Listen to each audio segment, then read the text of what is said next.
Good morning. मैं doctor सरिता कुमावत आपको शरीर क्रिया विज्ञान यानी ह्यूमन फिजियोलॉजी सब्जेक्ट पढ़ा रही हूँ। और ह्यूमन फिजियोलॉजी में आपके 9 चैप्टर हैं सिलेबस में। सिलेबस के अकॉर्डिंग 8 चैप्टर मेरे जो क्लासेस हैं, लेक्चर हैं, उसमें कंप्लीट हो गए हैं। और 9th चैप्टर, लास्ट वाला चैप्टर चल रहा है इन दिनों। तो लास्ट चैप्टर है संवेदी अंग। संवेदी अंग 5 होते हैं। 5 में से हमने एक यानी कान, जो कि सुनने का अंग होता है, वो हमने कंप्लीट कर दिया हमारे लेक्चर्स में। आज दूसरा संवेदी अंग त्वचा यानी चर्म, स्किन, उसके बारे में हम लेक्चर ले रहे हैं। तो त्वचा या चर्म जो होता है या स्किन जो होती है, वो हमारे शरीर का बाहरी आवरण होती है। और त्वचा ही एक ऐसी चीज है जो शरीर में सबसे बड़ा अंग होती है, क्योंकि ये सब जगह पाई जाती है। बाहरी अंगों में ये सब चीज को, सारे अंगों को कवर करने के रूप में रहती है। इसलिए त्वचा एक ऐसा अंग है हमारे शरीर में जो हमारे शरीर को कवर करती है, यानी आवरण है उसका। फिर हमारे शरीर का वो सबसे बड़ा अंग है। और तीसरा ये बाहरी वातावरण से हमारे शरीर का जो संबंध है वो सिर्फ त्वचा से ही होता है। बाहर से हमको ठंड लग रही है कि नहीं, बाहर से हमको गर्मी लग रही है कि नहीं, तो वो त्वचा फील करती है और हमारे मस्तिष्क तक पहुंचाती है। तो त्वचा हमारे शरीर का बाहरी आवरण होती है, सबसे बड़ा अंग होती है, हमारे शरीर को वातावरण से संबंधित रखती है।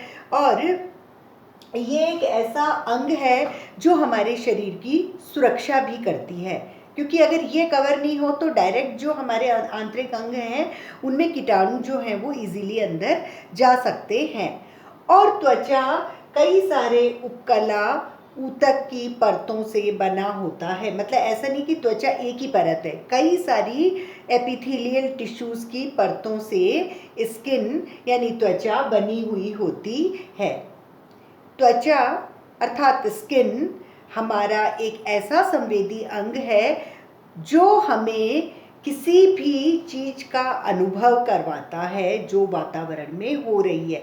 वातावरण में ठंड है तो ठंडे का ज्ञान, गर्म का ज्ञान, दर्द का ज्ञान और स्पर्श का ध्यान। अगर मान लो कोई भी स्पर्श करता है स्किन पे, तो जो ऊपर के रोमकूप हैं वो अंदर मस्तिष्क तक लेके जाते हैं कि वहाँ कोई चीज़ हमको छू रही है, क्योंकि इसके अंदर स्पर्श के कण भी होते हैं। तो स्पर्श, ठंडा, गर्म, ताप, दर्द, कोई भी चीज़ हो जो वातावरण में हो रही है, वो संवेदनाएं मस्तिष्क तक जाती हैं और मस्तिष्क जो है वो वापस हमको उस चीज़ की फीलिंग करवाता है जो हमारे वातावरण में आसपास में हो रही है। त्वचा एक उत्सर्जी अंग के रूप में भी है। जब मैंने उत्सर्जन तंत्र आपको पढ़ाया था, एक्सक्रीटरी सिस्टम, तब मैंने आपको ये कहा था कि हमारे शरीर में कई सारे उत्सर्जी अंग होते हैं, जैसे बड़ी आंत है, लार्ज इंटेस्टाइन, जो कि ठोस पदार्थ, मल के रूप में व्यर्थ पदार्थ निकालती है। किडनी, जिसको हम वृक्क या गुर्दे कहते हैं, वो कोई भी व्यर्थ पदार्थ को जल के रूप में, मतलब लिक्विड के रूप में, मूत्र के रूप में बाहर निकालता है। उसके बाद में तीसरा है त्वचा, जो कि लवणों को या फिर जो एक्स्ट्रा जल है, जो भी पानी है, वो पसीने के रूप में बाहर निकालती है। और चौथा है लंग्स यानी फुफ्फुस, जो कि कार्बन डाइऑक्साइड को नाक के जरिए इनहेल और एक्सहेल होता है, सांस लेना और छोड़ना। तो जब सांस छोड़ते हैं तब अंदर का व्यर्थ पदार्थ बाहर निकलता है। मतलब 4 तरह के अंग है जो उत्सर्जी अंग कहलाते हैं हमारे शरीर में, और उसी में एक त्वचा भी होती है। और ये ऐसा उत्सर्जन अंग है जो हमारे शरीर के अंदर जो एक्स्ट्रा पानी, जो एक्स्ट्रा जल होता है, लवण होते हैं, उनको, व्यर्थ पदार्थों को शरीर से बाहर निकालने का कार्य करता है, जिससे कि शरीर स्वस्थ रहता है। अगर हम त्वचा की संरचना देखें, स्ट्रक्चर देखें, तो पहले तो आप ये इस तरह से चित्र देखेंगे कि ये जो है ये बाह्य त्वचा का चित्र है और ये वाला अंतः त्वचा का चित्र है जिसमें कि ये सब चीज़ें पाई जाती हैं। तो त्वचा को दो भागों में वर्गीकृत किया गया है।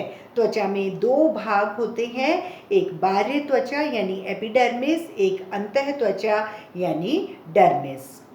तो जो बाह्य त्वचा होती है वो कोशिकाओं के बहुत सारे स्तर होते हैं, बहुत सारी लेयर्स होती हैं। कोशिकाओं की कई लेयर्स से बाह्य त्वचा बनी हुई होती है और ये बाह्य त्वचा थोड़ी मोटी होती है क्योंकि इस पर घर्षण लगता है और ऊपर की घिसती जाती है और नीचे की स्किन ऊपर की तरफ आती जाती है। तो इस तरह से जो बाह्य त्वचा है वो 4 परतों से मिलकर बनी हुई होती है और त्वचा बाहर से अम्लीय माध्यम की है, तो अगर ऊपर कीटाणु वगैरह भी आते हैं तो अंदर प्रवेश नहीं कर पाते, वो मर जाते हैं। तो जो ये 4 परतों की बनी हुई होती है बाह्य त्वचा, उसमें जो ऊपर की 3 परतें, बाहर से अंदर तक में जा रही हूँ मैं, तो बाहर से 1 2 3 और सबसे आंतरिक को हम 4th बोलते हैं। तो 1 2 3 मतलब ऊपर की 3 परतें मृत कोशिकाओं से यानी डेड सेल्स से मिलकर बनी हुई होती है जो कि नष्ट होती रहती है। जब अपन कभी बहुत देर तक नहाते नहीं हैं या फिर बहुत पसीने आते हैं या अच्छे से नहीं नहा रहे हैं तो 2-3 दिन बाद थोड़ा रगड़ते हैं तो कुछ मैल मैल जैसा काला काला सा निकलता है, तो वो हमारी डेड स्किन होती है जो हम हटाते हैं तो ऊपर की हट जाती है, उससे नीचे की ऊपर आ जाती है, फिर वो हटती है, फिर तो हमको लगता है हम गोरे गोरे से हो गए। तो वो ऊपर की हटते ही अंदर की आती है, तब हमको ऐसा लगता है कि हमारी स्किन गोरी हो गई। तो ऊपर की जो 3 परतें होती है वो डेड सेल्स मतलब मृत कोशिकाओं की बनी हुई होती है और उसमें कोई भी रक्त वाहिकाएं या तंत्रिकाएं कुछ भी नहीं पाया जाता, वो एज इट इज रहती हैं। और जो सबसे आखिर की परत होती है 4th वाली परत, उसमें रंग के कण होते हैं। रंग यानी जो हमारे मेलानिन पिगमेंट होता है, जितना ज़्यादा मेलानिन पिगमेंट हमारे शरीर में होगा उतने हम सांवले दिखाई देंगे। और चूंकि जब हम धूप में जाते हैं तो मेलानिन पिगमेंट धूप की अल्ट्रावायलेट रेज से रिएक्शन करता है और ज़्यादा बढ़ जाता है, तो इसलिए फिर तिल भी ज़्यादा हो जाते हैं, कलर भी सांवला हो जाता है। लेकिन अगर रंग कण कम होते हैं तो गोरे होते हैं और कई बार बिल्कुल ही नहीं होते हैं तो फिर वो सूरजमुखी जैसे एल्बिनो बच्चे हो जाते हैं जिनमें रंग वर्णक यानी कलर वाला पिगमेंट मेलानिन पिगमेंट नहीं पाया जाता। तो बाह्य त्वचा 4 परतों से मिलकर बनी है। ऊपर की जो 3 परतें होती हैं वो अधिकतर डेड सेल्स की यानी मृत कोशिकाओं की बनी होती है, वो अधिकतर निकलती जाती हैं। सबसे अंदर वाली जो है उसमें रंग कण होते हैं और जो सबसे ऊपर वाली परत है इसके ऊपर भी आप देख रहे हो एक रोम छिद्र है और उसके ऊपर से रोम निकल रहा है। जो बाल निकले हुए होते हैं स्किन के ऊपर उनको हम रोम या बाल कहते हैं और वो कहाँ से निकल रहा है, एक रोम छिद्र के द्वारा वो निकल रहा है।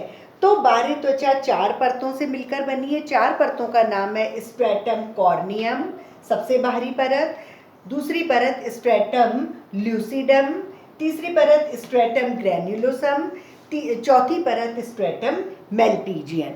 ये 4 परतें बाह्य त्वचा को बनाती है।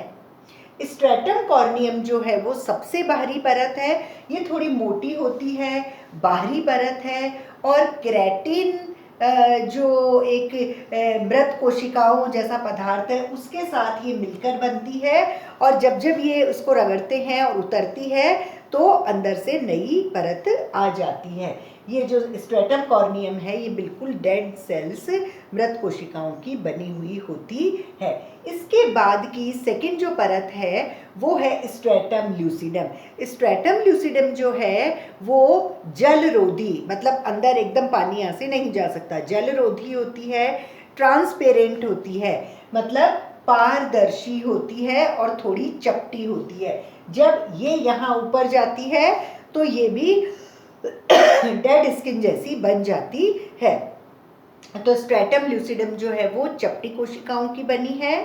जल रोधी है मतलब वाटरप्रूफ है, पानी अंदर पोर नहीं सकता है, और पारदर्शी यानी ट्रांसपेरेंट होती है ये वाली। और अब तीसरी जो है वो स्ट्रेटम ग्रेन्युलोसम। स्ट्रेटम ग्रेन्युलोसम जो है इसमें जो कोशिकाएं हैं वो अंडाकार होती हैं और फिर उसके बाद में ऊपर जाके वो चपटी हो जाती हैं। जो ग्रेन्युलोसम है उसमें कोशिकाएं अंडाकार होती हैं और ऊपर जाते जाते चपटी हो जाती हैं। ये 3 परतें हुई बाहर से, और चौथी परत है स्ट्रेटम मेलपीजियन। स्ट्रेटम मेलपीजियन में रंग कण यानी कुछ पिगमेंट्स पाए जाते हैं, कलर के पिगमेंट्स पाए जाते हैं, और ये जो रंग कण होते हैं मेलपीजियन में मेलानिन पिगमेंट होते हैं वही हमारी त्वचा को रंग प्रदान करते हैं। मेलानिन पिगमेंट जितना ज़्यादा होगा हमारा कलर उतना ही डार्क होगा, जितना मेलानिन पिगमेंट कम होगा हमारा कलर उतना ही फेयर यानी गोरा होगा। जिसमें मेलानिन पिगमेंट नहीं पाया जाता वो सूरजमुखी बच्चे या फिर एल्बिनो बच्चे कहलाते हैं। तो इस तरह से त्वचा के 2 पार्ट हैं, एक है बाह्य त्वचा एपिडर्मिस, दूसरा है अंतः त्वचा डर्मिस। तो ये सब हुआ बाह्य त्वचा के बारे में 4 परतें। अब है अंतः त्वचा, त्वचा का दूसरा पार्ट अंतः त्वचा यानी डर्मिस।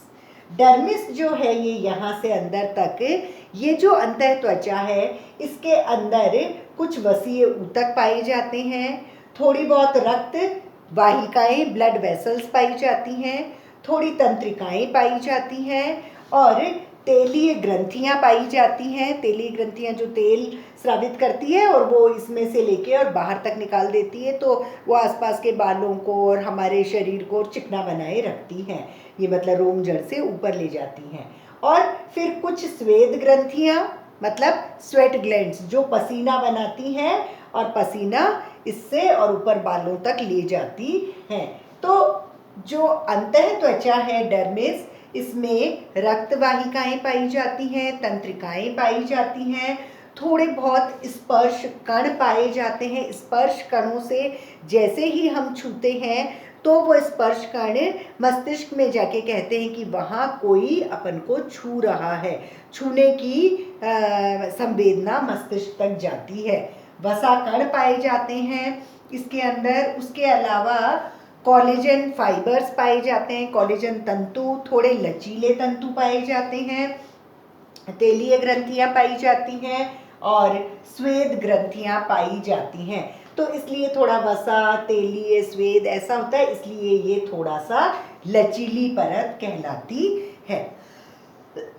इस तरह से जो अभी पढ़ाया आपको त्वचा, त्वचा हमारे शरीर का सबसे बाहरी अंग होता है जो वातावरण से हमको संबंध रखता है। हमारा सबसे बड़ा अंग है क्योंकि वो सभी अंगों के ऊपरी भाग बनाता है और एक उपकला ऊतक की कई सारी परतों से मिलकर ये बना होता है। और त्वचा एक ऐसा संवेदी अंग है जो कि हमें ठंडा, गरम, तीखा, स्पर्श या जो भी ताप, दर्द, ये संवेदनाएं हमको महसूस करवाता है। उसके अलावा त्वचा एक उत्सर्जी अंग भी है, यानी शरीर के अंदर के एक्स्ट्रा कोई लवण है, एक्स्ट्रा वाटर है, अतिरिक्त जल या कोई भी व्यर्थ पदार्थ जो पसीने के साथ निकल जाए तो पसीने के रूप में व्यर्थ पदार्थ को त्वचा शरीर से बाहर निकालती है। त्वचा को 2 भागों में बांटा जाता है। संरचना अगर हम इसकी पढ़ेंगे तो त्वचा की संरचना, त्वचा 2 भागों में बांटी जाती है, बाह्य त्वचा एपिडर्मिस और अंतः त्वचा डर्मिस। बाह्य त्वचा जो होती है वो कई सारी कोशिकाओं के स्तर की बनी हुई होती है। ऊपरी स्तर जो होते हैं वो मृत होते हैं, ये थोड़ी मोटी होती है कोशिकाएं, ऊपर वाली घिसती जाती हैं और नीचे वाली ऊपर आती जाती हैं। बाह्य त्वचा के बाहर थोड़े रोम दिखाई देते हैं जो रोमकूप से बाहर निकलते हैं और इसमें 4 परतें होती है जिसमें स्पेशली 3 परतें तो मृत कोशिकाओं की होती है और सबसे चौथा जो परत है उसमें रंग कण पाए जाते हैं। 4 परतें जो होती है बाहरी परत में, वो स्ट्रेटम कॉर्नियम है जो कि डेड सेल्स की बनी हुई है, सबसे ऊपर होती है, मोटी होती है। दूसरी है स्ट्रेटम ल्यूसिडम जो ट्रांसपेरेंट होती है और जल रोधी होती है, वाटरप्रूफ और चपटी होती है। तीसरी परत स्ट्रेटम ग्रैन्युलोसम जो अंडाकार होती है, बाद में ऊपर चपटी होती जाती है। और चौथी है स्ट्रेटम मेलपीजियन जिसमें रंग कण होते हैं जो त्वचा को रंग प्रदान करते हैं। कॉर्नियम, ल्यूसिडम, ग्रैन्युलोसम और मेलपीजियन ये 4 परतें होती हैं। उसके बाद में ये अंतः त्वचा यानी डर्मिस वाला भाग होता है। अंतः त्वचा में रक्त वाहिकाएं पाई जाती है, तंत्रिकाएं पाई जाती है, वसा के कण पाए जाते हैं, तेलीय ग्रंथियां पाई जाती हैं, श्वेत ग्रंथियां पाई जाती है। श्वेत ग्रंथियां पसीना बना के ऊपर भेजती हैं। तेलीय ग्रंथियां तेल जैसा पदार्थ सीबम बना के और इसको चिकना पदार्थ बनाने के लिए ऊपर भेजती हैं। उसके अलावा इसमें थोड़े से लचीले तंतु और कोलेजन तंतु भी पाए जाते हैं, वसा के कण पाए जाते हैं, स्पर्श के कण पाए जाते हैं। इसलिए ये वाला जो अंतः त्वचा वाला पार्ट है ये थोड़ा सा इलास्टिक यानी लचीला होता है। इस तरह से ये त्वचा का नामांकित चित्र और त्वचा की संरचना समाप्त होती है। इसके बाद में हम त्वचा के कुछ सहायक अंग होते हैं उनके बारे में पढ़ेंगे। जो भी सहायक अंग है, तेलीय ग्रंथि है, श्वेत ग्रंथि है, ये इसकी किस तरह से सहायता करते हैं। तो नेक्स्ट लेक्चर में हम सहायक अंग लेंगे। Thank you.